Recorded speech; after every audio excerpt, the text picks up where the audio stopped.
Imagine a journey. It's not to a distant star or a far-off land, it's a journey into the very depths of hell itself.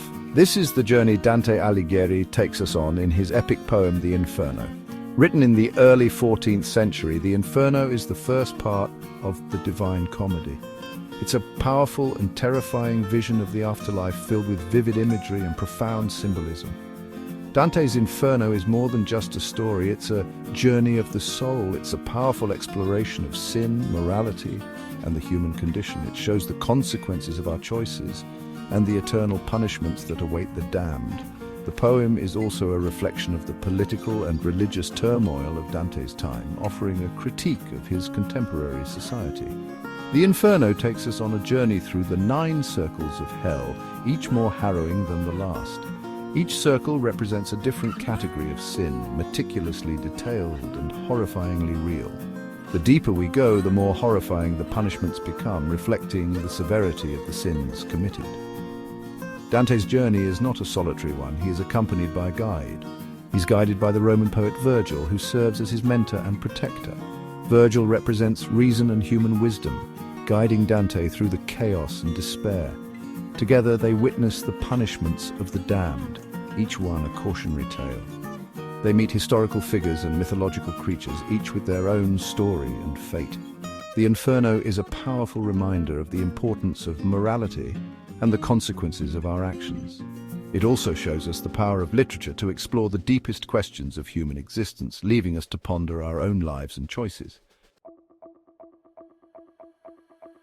Dante Alighieri was born in Florence, Italy in 1265. He lived in a time of great political and religious upheaval.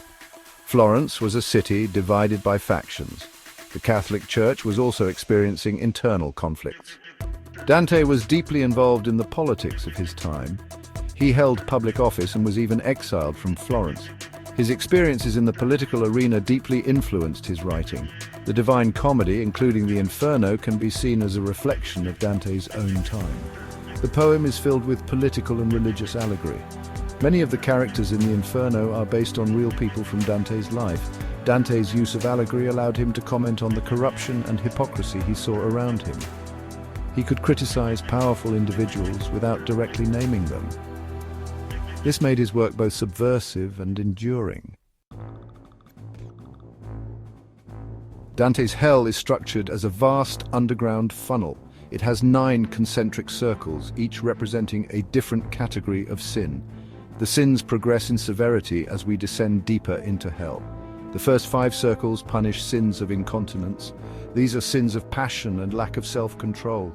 They include lust, gluttony, greed, anger, and heresy. The 6th circle is the city of Dis. It's where heretics are punished. The 7th circle punishes violence. This includes violence against others, oneself, and God. The 8th circle is Malabolge. It's reserved for those who committed fraud. Fraud is seen as a more serious sin than violence because it involves deception and betrayal of trust. The 9th and final circle is Cocytus. It's a frozen lake where traitors are eternally imprisoned. The worst sinner of all, Satan himself, resides here. Our journey begins in Limbo, the first circle of hell. Here we encounter the unbaptized and the virtuous pagans. These souls are not punished with physical torment, but they are forever denied the presence of God. Limbo is a place of sorrow and longing. The souls here are saddened by their inability to experience the fullness of God's love. They live in a state of perpetual twilight. Among the inhabitants of Limbo are great poets, philosophers, and heroes of antiquity. We see figures like Homer, Plato, and Virgil himself.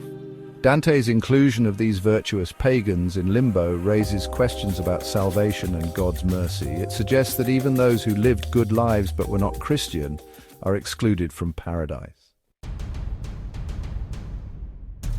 As we descend deeper into hell, the punishments become more severe.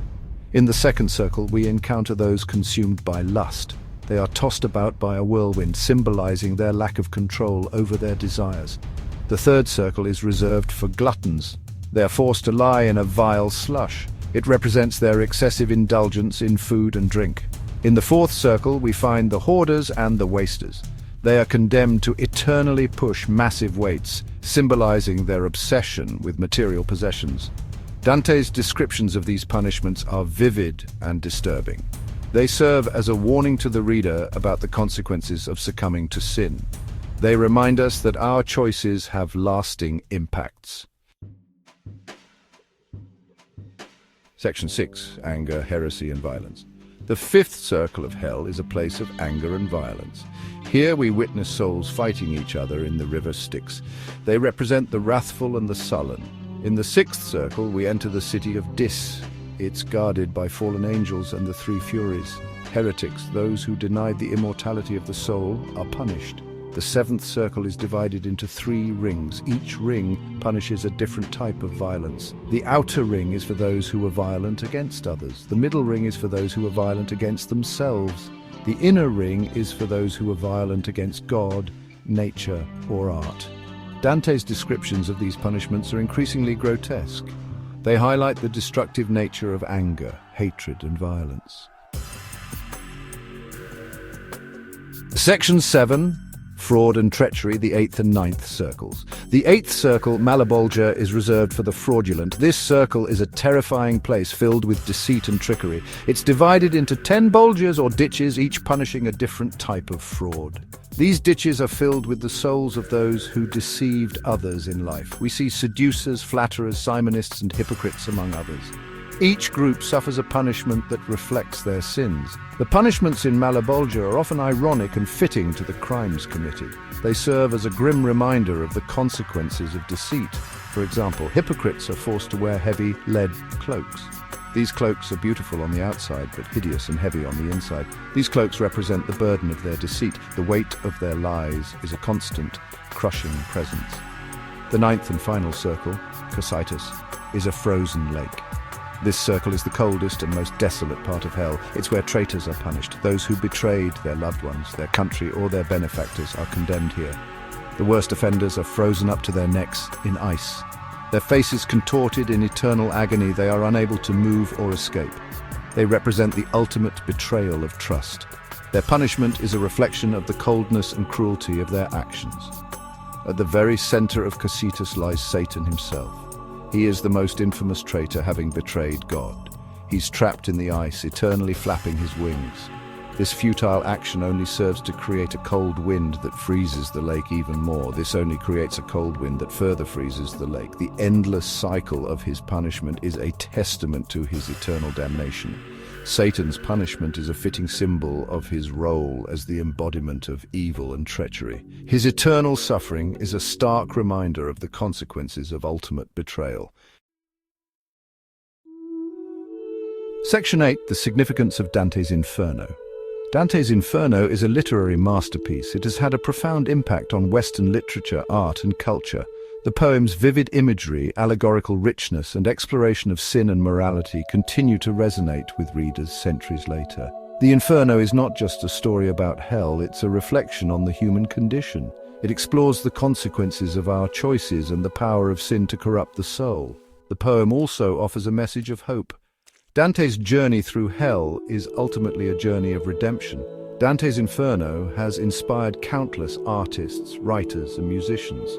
Its influence can be seen in works ranging from Sandro Botticelli's illustrations of the Divine Comedy to T.S. Eliot's poetry.